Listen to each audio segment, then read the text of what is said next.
നമസ്കാരം, എല്ലാ കൂട്ടുകാർക്കും എൻ്റെ യൂട്യൂബ് ചാനലിലേക്ക് സ്വാഗതം. ഇന്ന് നമ്മളിവിടെ തയ്യാറാക്കാൻ പോകുന്നത് ഓണ സ്പെഷ്യൽ ഒരു സാമ്പാറാണ്. അതിന് വേണ്ട ചേരുവകളെല്ലാം നമ്മളിവിടെ റെഡിയാക്കി വെച്ചിട്ടുണ്ട്. ഇനി ഇതെങ്ങനെയാ തയ്യാറാക്കുന്നതെന്ന് നമുക്കൊന്ന് കണ്ടു നോക്കാം. അതിന് മുമ്പായിട്ട് ഇതെല്ലാം നല്ല ചെറിയ പീസുകളാക്കി നമുക്കൊന്ന് കട്ട് ചെയ്തെടുക്കാം. നമുക്ക് ആദ്യമേ കത്രിക്ക കട്ട് ചെയ്ത് വെള്ളത്തിലേക്ക് ഇടാം. ഇതിനൊരു കറയുണ്ട്, കറ പോകുന്നതിന് വേണ്ടിയിട്ടാണ്.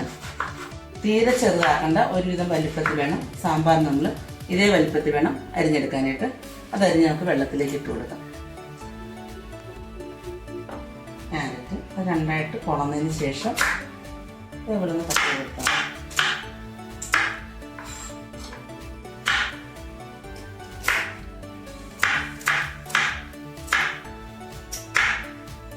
ഇതെല്ലാം നമ്മൾ കഴുകി വെച്ചിരിക്കുന്നതാണ്. ഇനി അരിഞ്ഞതിന് ശേഷം കഷ്ണങ്ങളൊന്നും കഴുകാൻ പാടില്ല.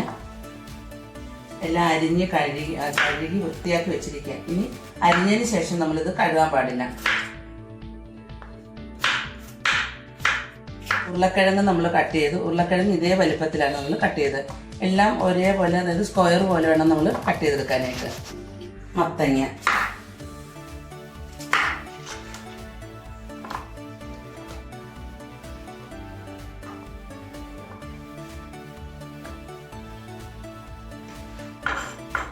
പയർ,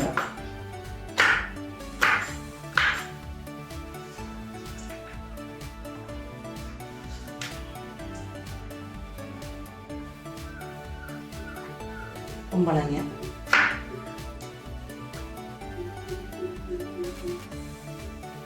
അവിയലിന് സാമ്പാറിനൊക്കെ കഷ്ണം എടുക്കാൻ നമ്മൾ കുറേശ്ശെ എടുത്താലും അരിഞ്ഞു വരുമ്പോൾ ഇഷ്ടംപോലെ ഉണ്ടാവും. എല്ലാ കഷ്ണങ്ങളും ഇല്ല, എല്ലാ ചേരുവകളും ഇല്ലേ. ഒരു 3 കോവയ്ക്ക കൊടുത്തിട്ടുണ്ട്.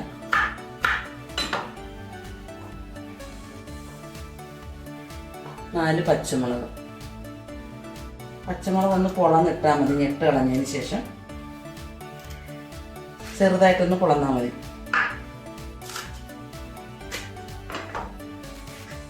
ഇത്രയും കഷ്ണങ്ങളാണ് നമ്മൾ ആദ്യമേ പരിപ്പിൻ്റെ ഉള്ളിയുടെയും കൂടെ ചേർത്ത് വേവിക്കാൻ പോകുന്നത്. അപ്പോൾ ഒരു 200 ഗ്രാം പരിപ്പും 10-25 കഷ്ണം ചുവന്നുള്ളി എടുത്തിട്ടുണ്ട്. ചുവന്നുള്ളി വേണം സാമ്പാറിന് കൂടുതലായിട്ട് എടുക്കാൻ. അതെല്ലാം നമ്മൾ കഴുകി വൃത്തിയാക്കി വെച്ചതാണ്. ഇതെല്ലാം നമുക്ക് കുക്കറിലേക്ക് ഇട്ട് കൊടുക്കാം.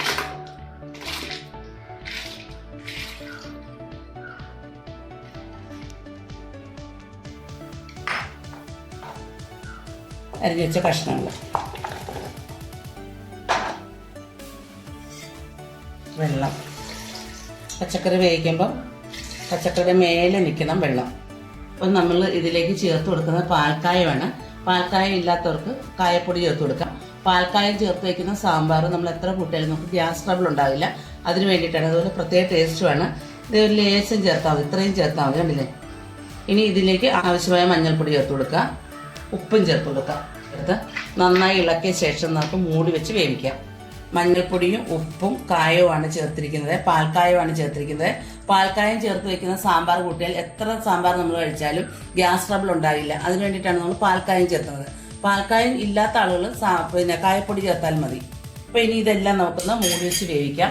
നല്ല നാടൻ കറിവേപ്പിലുണ്ട്, 2 കറിവേപ്പിലൂടെ നമുക്ക് ഇട്ട് കൊടുത്തേക്കാം. ഇനി ഇത് ഒന്ന് മൂടി വെച്ച് ഈ കഷ്ണങ്ങളൊക്കെ ഒന്ന് വെന്ത് വരട്ടെ. ഇതിൻ്റെ കൂടെ നമ്മൾ മുരിങ്ങയ്ക്കയും വെണ്ടയ്ക്കയും തക്കാളിയും കൂടെ ഇടുന്നില്ല, കാരണം അത് വെന്തരിഞ്ഞു പോവും. അതുകൊണ്ട് നമ്മളത് ഇതിൻ്റെ കൂടെ ഇടുന്നില്ല. അത് വേറെ പ്രത്യേകം സെപ്പറേറ്റ് നമ്മൾ വാട്ടിയെടുക്കുകയാണ്. അപ്പോൾ ഇതൊന്ന് വേവിച്ചെടുക്കാം. 3 വിസിൽ വരുമ്പോഴേ നമ്മുടെ പരിപ്പും മറ്റുള്ള പച്ചക്കറികളും വെന്ത് കിട്ടത്തുള്ളൂ. പച്ചക്കറികൾ വേവും, പക്ഷെ പരിപ്പ് വേണമെങ്കിൽ ഒരു 3 വിസിൽ വേണം. അപ്പോൾ ഇത് നന്നായിട്ടൊന്ന് വെന്ത് വരട്ടെ. അപ്പം മറ്റുള്ള കഷ്ണങ്ങളൊക്കെ ഒന്ന് കട്ട് ചെയ്ത് നമുക്ക് വഴറ്റിയെടുക്കാം. വെണ്ടയ്ക്ക നമുക്ക് കട്ട് ചെയ്തെടുക്കാം. വെണ്ടയ്ക്ക പച്ചക്കറിയുടെ കൂടെ ഇട്ട്, പരിപ്പിൻ്റെ ഒന്നും കൂടെ ഇട്ട് വേവിക്കരുത്. വെന്ത് വരുമ്പോൾ അതെല്ലാം അലന്ന് അങ്ങ് പോവും. പക്ഷേ അപ്പോൾ നമ്മുടെ ആ സാമ്പാർ വല്ലാതെ കുറുകി അത് പെട്ടെന്ന് വളിച്ചു പോവുകയും ചെയ്യും. പക്ഷേ ഇതേപോലെ ചെയ്ത് വെച്ചാൽ ആ സാമ്പാർ നമുക്ക് 3-4 ദിവസം സൂക്ഷിക്കാവുന്നതാണ്.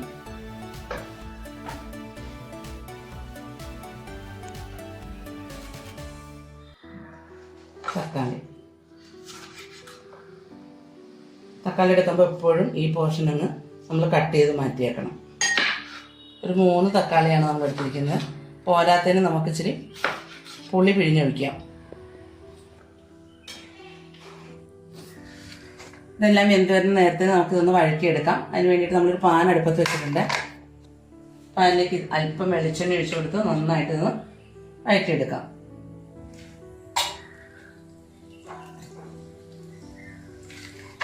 മുരിങ്ങയ്ക്കയും വെണ്ടയ്ക്കയും തക്കാളിയാണ്. ആദ്യം നമുക്ക് വെണ്ടയ്ക്ക ഇട്ട് കൊടുക്കാം. വെണ്ടയ്ക്കയുടെ ഒരു വഴുവഴുപ്പുണ്ട്, അത് മാറുന്നതിന് വേണ്ടിയിട്ടാണ് ആദ്യം വെണ്ടയ്ക്ക ഇട്ട് കൊടുക്കാമെന്ന് പറയുന്നത്. വെണ്ടയ്ക്ക ഒന്ന് വാടിയ ശേഷം മുരിങ്ങയ്ക്ക ഇട്ട് കൊടുക്കാം. ഒന്ന് വാടി വന്നിട്ടുണ്ട്, അതിലേക്ക് നമുക്ക് മുരിങ്ങയ്ക്ക ഇട്ട് കൊടുക്കാം. ഇത് ചെറിയ വണ്ണം കുറഞ്ഞ മുരിങ്ങയ്ക്ക ആയതുകൊണ്ടാണ് നമ്മൾ കുളക്കാഞ്ഞത്. വണ്ണം ഉള്ളതാണ് രണ്ടായിട്ടൊന്ന് കുളന്നിടണം. തക്കാളിക്ക് ഇട്ട് കൊടുക്കാം. അപ്പോൾ ഇതെല്ലാം കൂടെ നമുക്കൊന്ന് നന്നായിട്ട് വഴറ്റി പിന്നെ ആവശ്യമായ ഉപ്പ് കൂടെ ചേർത്ത് കൊടുക്കാം.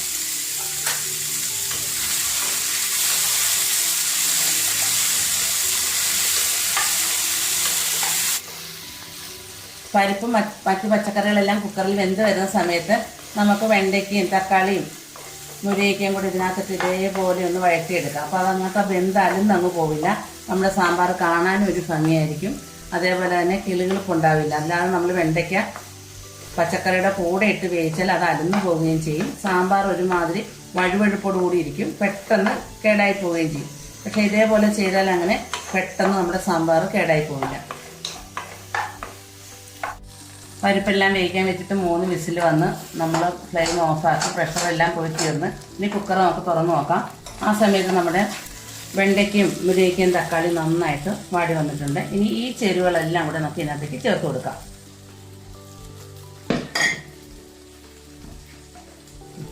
എല്ലാം നന്നായിട്ട് വെന്തിട്ടുണ്ട്, കണ്ടില്ലേ? ഇനി ഇതെല്ലാം കൂടെ നമുക്ക് ഇതിലേക്ക് ചേർത്ത് കൊടുക്കാം.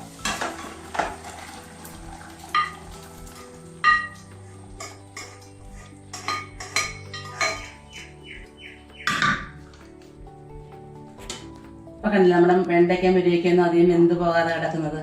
ഇനി ഇതിലേക്ക് നമുക്ക് സാമ്പാർ പൊടി ചേർത്ത് കൊടുക്കാം. അപ്പം കഷ്ണങ്ങളെല്ലാം വെന്ത് ഫസ്റ്റ് സ്റ്റെപ്പ് എല്ലാം റെഡിയായി. ഒരു 3 സ്പൂൺ സാമ്പാർ പൊടിയാണ് എടുത്തിരിക്കുന്നത്. അതിലേക്ക് ലേശം വെള്ളം ഒഴിച്ച് നമുക്ക് നന്നായിട്ട് അവിടെ കട്ടയൊക്കെ ഒന്ന് കളഞ്ഞെടുക്കാം. ഇതിലേക്ക് ഒഴിച്ചു കൊടുക്കാം. ഇതെല്ലാം കൂടെ നന്നായിട്ടൊന്ന് കൂട്ടി യോജിപ്പിച്ച് കൊടുക്കാം.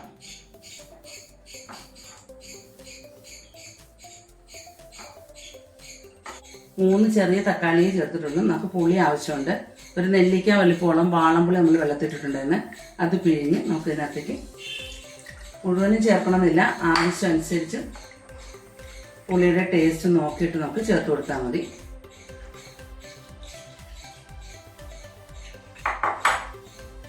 നമ്മളെടുത്ത സാമ്പാർ പൊടി എല്ലാം കറക്റ്റ് ആയിരുന്നു, കണ്ടില്ല? നല്ല പെർഫെക്റ്റ് ആയിട്ടുള്ള സാമ്പാർ ഇവിടെ റെഡിയായി. ലേശം പുളി കൂടെ വേണം, നമുക്ക് ലേശം പുളി കൂടെ പിഴി വെച്ച് കൊടുക്കാം.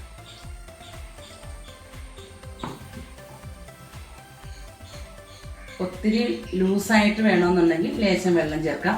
കുറുകിയ സാമ്പാറാണ് ഇഷ്ടമെങ്കിൽ ഈ പരുവത്തിന് നമ്മൾ ഫ്ലെയിം ഓഫ് ആക്കുക. അല്ലെങ്കിൽ ലേശം നമുക്ക് ഇച്ചിരി വെള്ളം കൂടെ ചേർത്ത് കൊടുക്കാം. ഇത് പരിപ്പൊക്കെ ചേർന്നല്ല, അപ്പോൾ ഇരിക്കും തോറും തടിച്ചു വരും. അപ്പോൾ ഇച്ചിരി ലൂസാക്കി എടുക്കുന്നതായിരിക്കും എപ്പോഴും നല്ലത്. ലൂസാക്കി എടുക്കുമ്പോൾ സാമ്പാറിൽ നിന്ന് തണുത്ത് വരുമ്പോൾ കറക്റ്റ് പരുവായിരിക്കും. അല്ലാതെ നമ്മൾ അടുപ്പത്തു നിന്ന് തന്നെ പരുവത്തിന് ഇറക്കി വെച്ചാൽ അത് കുറച്ച് കഴിയുമ്പോൾ അതെല്ലാം കൂടെ കട്ടിയായി ഒരുമാതിരി കുഴഞ്ഞ കണക്കിരിക്കും. അങ്ങനെ ആകാതിരിക്കാൻ വേണ്ടിയിട്ട് നമ്മൾ ലൂസാക്കി എടുക്കുക. ഇത് ഇച്ചിരി കൂടെ വെള്ളമൊഴിച്ച് നമുക്ക് ലൂസാക്കാം. ഈ പരുവത്തിനിരിക്കണം, അല്ലേ? അപ്പോഴേ നമ്മൾ ചോറിലൊക്കെ ഒഴിച്ചാൽ അത് കറക്റ്റ് പരുവായിരിക്കും. ഇനി ഇവിടെ ഉപ്പും പുളിയൊക്കെ ഒന്ന് നമുക്ക് ചെക്ക് ചെയ്യാം. ഉപ്പും പുളി എല്ലാം കറക്റ്റാണ്. ആ പാൽക്കായും ചേർത്തതിൻ്റെ ടേസ്റ്റ് ഒന്നും പറഞ്ഞറിയിക്കാൻ പറ്റില്ല. അപ്പോൾ പാൻ ചൂടായി വന്നിട്ടുണ്ട്. അതിലേക്ക് നമുക്ക് വെളിച്ചെണ്ണ ഒഴിച്ച് കൊടുക്കാം. ഒരു 2 സ്പൂൺ വെളിച്ചെണ്ണ ഒഴിച്ച് കൊടുക്കുന്നുണ്ട്. എണ്ണ നന്നായി ചൂടായി വരുമ്പോൾ അതിലേക്ക് ഒരു 1/4 ടീസ്പൂൺ ഉലുവ ഇട്ട് കൊടുക്കാം. ഉലുവയെല്ലാം മൂത്ത് തുടങ്ങിയിട്ടുണ്ട്. അതിലേക്ക് 1/4 ടീസ്പൂൺ കടുക് ഇട്ട് കൊടുക്കാം.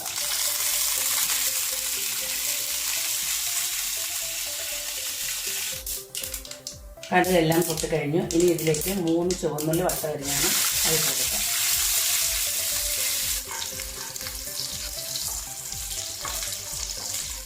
മൂന്ന് വറ്റൽമുളക്, ആവശ്യത്തിന് കറിവേപ്പില,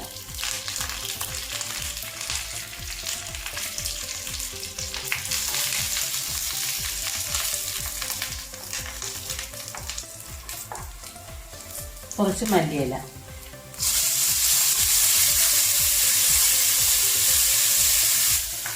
എല്ലാം നന്നായിട്ട് മൂത്തിട്ടുണ്ട്. നമ്മൾ ഫ്ലെയിം ഓഫാക്കി ഇനി ഇത് നമുക്ക് സാമ്പാറിലേക്ക് ചേർത്ത് കൊടുക്കാം.